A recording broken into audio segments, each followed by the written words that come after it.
تبارك الذي بيده الملك وهو على كل شيء قدير. الذي خلق الموت والحياة ليبلوكم أيكم أحسن عملا وهو العزيز الغفور.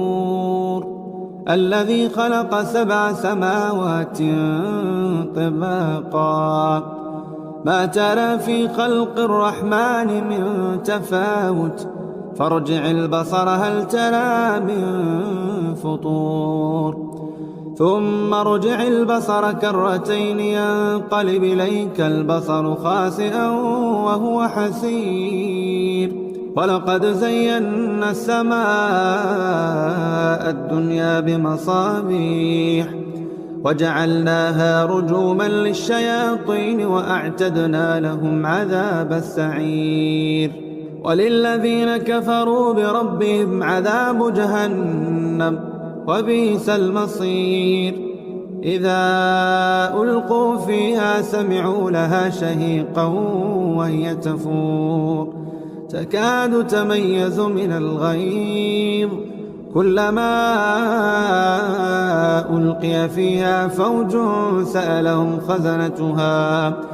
سألهم خزنتها ألم ياتكم نذير قالوا بلى قد جاءنا نذير فكذبنا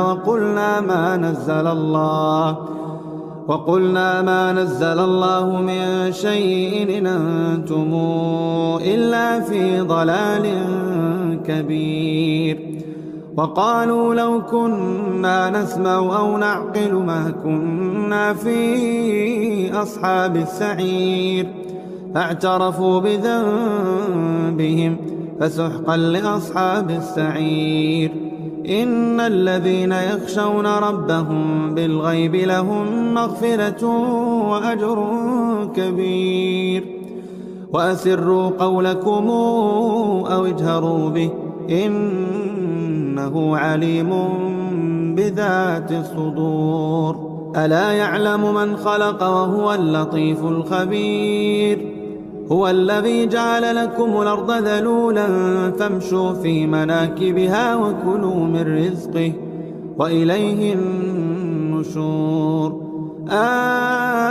آمنتم من في السماء أن يخسف بكم الأرض فإذا هي تمور أم أمنتم من في السماء أن يرسل عليكم